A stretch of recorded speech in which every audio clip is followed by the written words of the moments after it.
তো পিঠে পুলির দিন, তাই সবাইকে অনেক অনেক জানাই পিঠে পুলির ভালোবাসা। কাটা হয়ে গেছে, কোরানো হয়ে গেছে নারকেল। এখন গুড় দিয়ে পুরটাকে বানিয়ে নিচ্ছি। সব পিঠেগুলো তৈরি করব, দু রকমের পিঠে তৈরি করব, তোমাদেরকেও দেখাবো কি কি পিঠে তৈরি করলাম। যদিও আমরা একটু পিঠে খেতে খুব কম ভালোবাসি, তোমাদের দাদা ভাইও একটু মিষ্টিটা খুব কম খেতে ভালোবাসে। এখন পুরটা তৈরি করে নিচ্ছি। চলো কি কি বানাই পিঠে আজকে পৌষ সংক্রান্তির দিনে তোমাদেরকেও দেখাবো, তোমরা সাথে থাকো। এই দেখো পুরটা প্রায় কিন্তু রেডি হয়ে এসছে, নারকেলটা হালকা হালকা চিট ধরে এসছে। এই যে এই গুড়টা দিয়েছি, গুড়টা প্রায় শেষ হয়ে এসছে সবকিছুতে দিতে দিতে।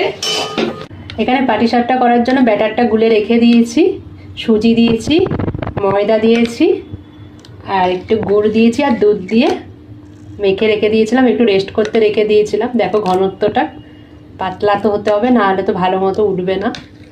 করে একটু রেস্ট করতে রেখে দিই। পুরো এখন রেডি হয়ে গেছে, এবার নামিয়ে রাখি পুরটা থালার মধ্যে, কিছুক্ষণ ঠান্ডা হতে দিই, তারপরে পাটিসাপটাটা রেডি করতে শুরু করে দেবো।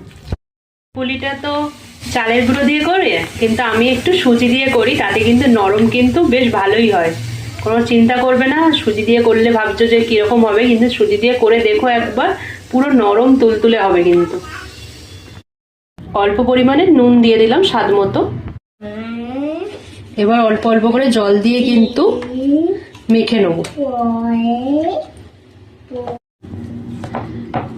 মাখা প্রায় কমপ্লিট, এবার একটু রেস্ট করার জন্য কিন্তু রেখে দেবো। আর আমি অল্পই করলাম, যেহেতু তোমাদের দাদাভাই অতটা খেতে ভালোবাসে না, তাই অল্প অল্প করেই দুটো পিঠে পুলি করলাম। এবার একটু ঢাকা দিয়ে রেখে দিচ্ছি, একটু দিয়ে একটু গুলিয়ে নিয়েছি। এবার ব্যাটারটা দিয়ে দিই প্যানের মধ্যে, সুন্দর করে দড়ি করে দিয়ে দিলাম।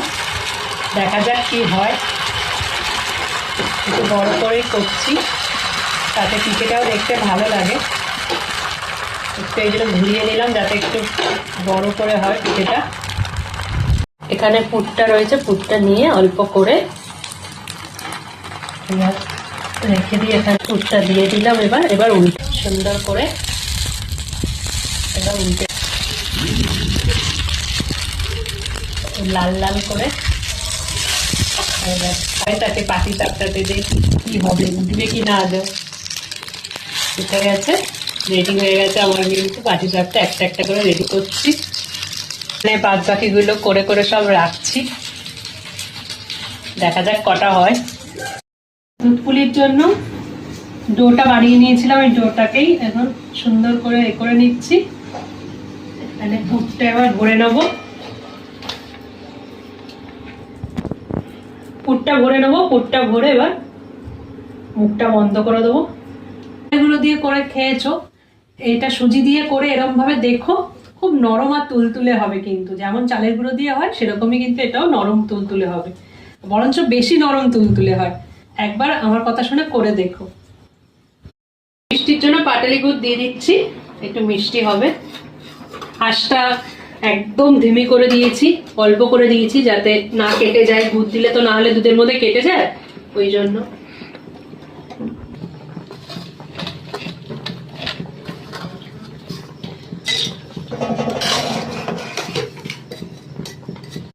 একে একে দুধ পুলিটা তুলে নিচ্ছি। দেখো কত সুন্দর হয়েছে কিন্তু। আর সব থেকে কি বলতো, এই দুধটা খেতে হেভি লাগে। কি সুন্দর গন্ধ বেরাচ্ছে। দুধটা যত বাসি হবে তত কিন্তু খেতে টেস্ট হয়, বলো। পিঠে তো সবসময় তো বাসি খেতেই বেশি ভালো লাগে। আর আমার এই সব থেকে দুধ পুলির এই দুধটা আমার খেতে এত ভালো লাগে বলার মতন না।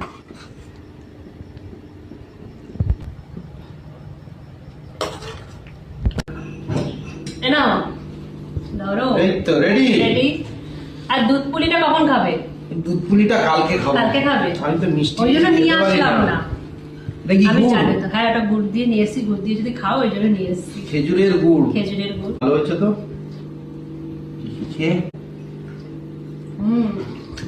মিষ্টিটা তোমাদের দাদাভাই যেহেতু কম খায়, আমাকে একটু অল্প করেই দিতে হয়। মিষ্টি বেশি খেতে পারে না। আর জানো, এই দেখো দেখাচ্ছি তোমাদেরকে, এই দেখো আলুর দম করতে হয়েছে আমাকে ঝাল ঝাল। যে কোনো দিনে যদি এরকম পিঠে পুলি হয়, আলুর দম খেতে হবে, নয় কিছু না কিছু একটা ঝাল ঝাল তোকে করে দিতে হবে, ওই জন্য আজকে আলুর দম করেছি ঝাল ঝাল করে, মুড়ি দিয়ে খাবে লাস্টে। তোমাদের বাড়িতে কারা কারা এরকম আছে যে একটু মিষ্টি খেলেই কোনো ঝাল ঝাল কিছু খেতে হয়, দুটোই করতে হয়?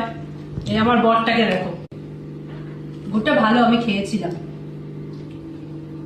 ভালো। হ্যাঁ ভালো,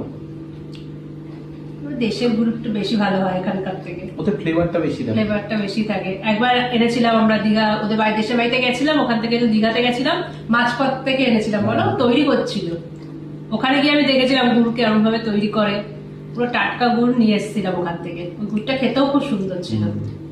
যাই হোক, আজকে তাহলে ব্লগটা শেষ করলাম, টাটা। টাটা।